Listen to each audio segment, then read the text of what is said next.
মানব ইতিহাসের অন্যতম বিস্ময়কর এবং বৈপ্লবিক এক আবিষ্কার যিনি উপহার দিয়েছেন তিনি স্কটিশ আমেরিকান বিজ্ঞানী আলেকজান্ডার গ্রাহাম বেল।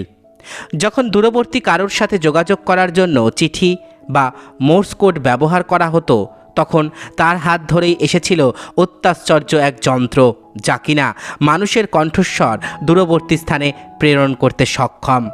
আর সেই যন্ত্রের নাম হচ্ছে টেলিফোন।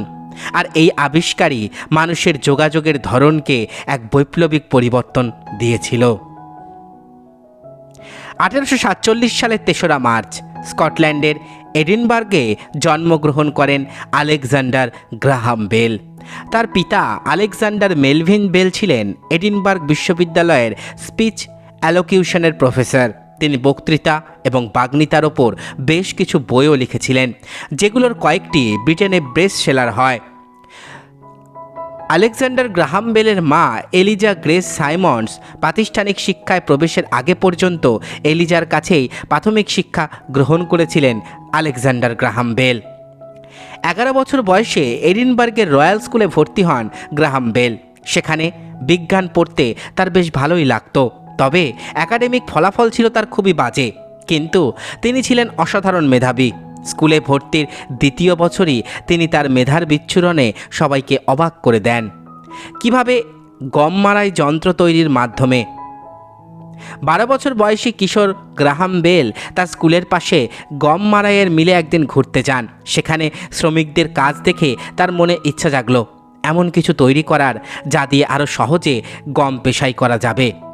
ব্যাস, তৈরি করে ফেললেন একটি যন্ত্র। বলে রাখা ভালো, আলেকজান্ডার গ্রাহাম বেল কোনো খেলনা তৈরি করেননি। তার তৈরি যন্ত্রটি ওই মিলে দীর্ঘদিন গম মারাইয়ের জন্য ব্যবহৃত হতো। বিদ্যালয়ের পরীক্ষার ফলাফল ভালো হচ্ছিল না বলে আলেকজান্ডার গ্রাহাম বেলকে লন্ডনে তার দাদুর কাছে পাঠিয়ে দেওয়া হয়।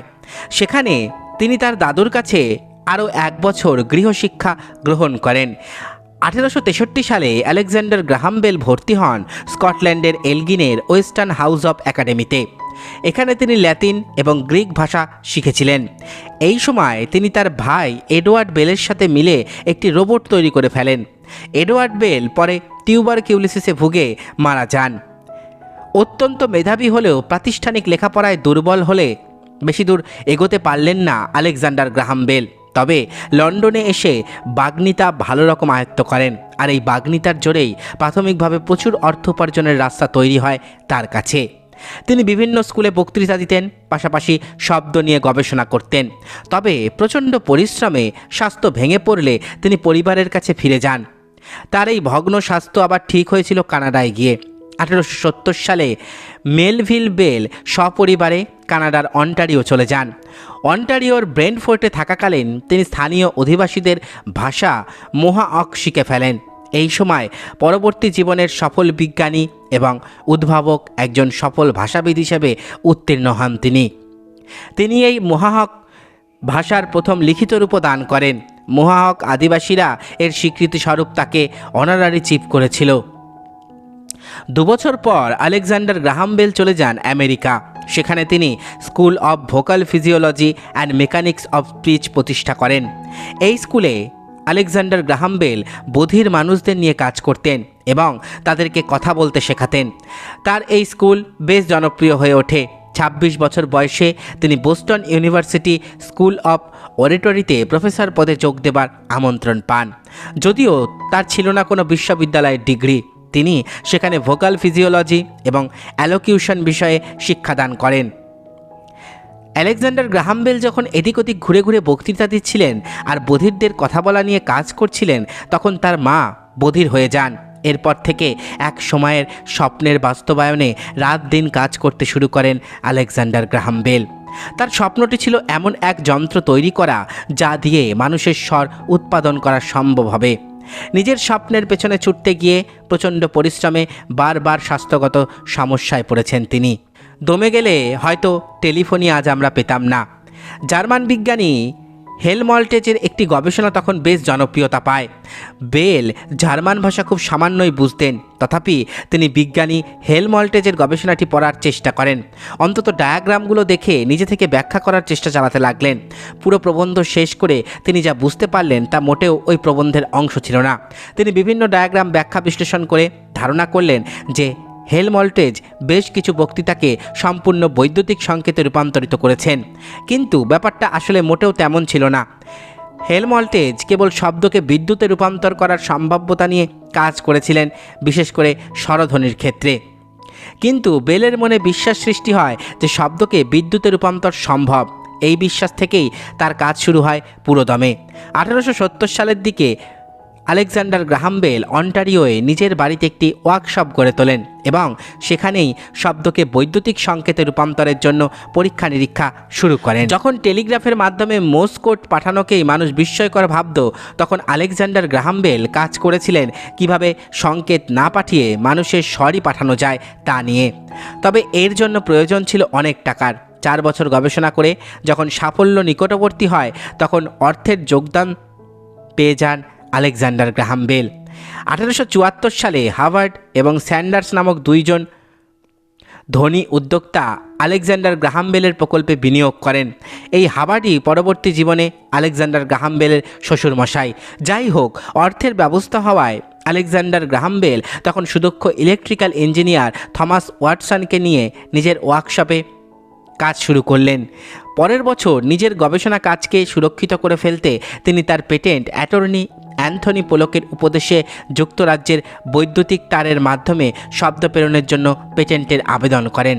সিদ্ধান্ত নেন যুক্তরাষ্ট্রে আরও কিছুদিন পর আবেদন করবেন, আর এই সিদ্ধান্ত বিপদ ডেকে আনে আলেকজান্ডার গ্রাহাম বেলের জন্য। কেননা 1876 সালে এলিসা গ্রে যুক্তরাষ্ট্রে টেলিফোনের জন্য পেটেন্টের আবেদন করেছিলেন। তবে কাকতালীয়তার চরম উদাহরণ সৃষ্টি করে বেলের অ্যাটর্নি পোলক একই দিনে বেলের জন্য টেলিফোনের আবেদন করেন।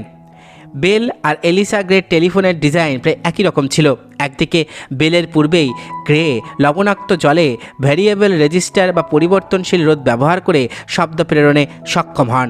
অন্যদিকে গ্রে অনেক পূর্বেই বেল তরল পারদে পরিবর্তনশীল রোধ ব্যবহার করে শব্দকে বিদ্যুতে রূপান্তরিত করার একটি ডিজাইন প্রণয়ন করেছিলেন এবং তার জন্য পেটেন্টের আবেদনও করেছিলেন। ফলে ব্যাপারটা এমন দাঁড়ায় যে উভয়েই টেলিফোনের পেটেন্টের জন্য আদালতের শরণাপন্ন হন।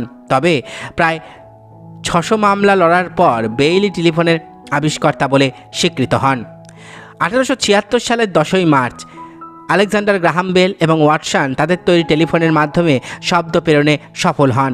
কথিত আছে বেল উত্তেজিত হয়ে তার টেলিফোনের ট্রান্সমিটারে ওয়াটসনকে ডাকতে থাকেন এবং ওয়াটসন অপর প্রান্তের রিসিভারে শব্দ শুনতে পান। অন্য একটি প্রচলিত কাহিনী অনুযায়ী আলেকজান্ডার গ্রাহাম বেল টেলিফোনে এক প্রকার শব্দ শুনতে পান এবং তা শোনানোর জন্য তারের অপর প্রান্তে থাকা ওয়াটসনকে ডাকেন। 1876 সালে আলেকজান্ডার গ্রাহাম বেল তার অর্থ যোগানদাতারা টেলিফোনের পেটেন্ট বিক্রয় করে বিশাল অঙ্কের অর্থ উপার্জন করার পরিকল্পনা গ্রহণ করে। তারা আমেরিকান টেলিগ্রাফ কোম্পানি ওয়েস্টার্ন ইউনিয়নকে $1,00,000 বিনিময়ে টেলিফোনের পেটেন্ট বিক্রয় করার প্রস্তাব দেন, কিন্তু ওয়েস্টার্ন ইউনিয়ন টেলিফোনের গুরুত্ব না বুঝতে পেরে সে প্রস্তাব ফিরিয়ে দেয়। পরের বছরই আলেকজান্ডার গ্রাহাম বেল তার অর্থদাতাদের সাথে বেল টেলিফোন কোম্পানি প্রতিষ্ঠা করেন। বাকিটা ইতিহাস।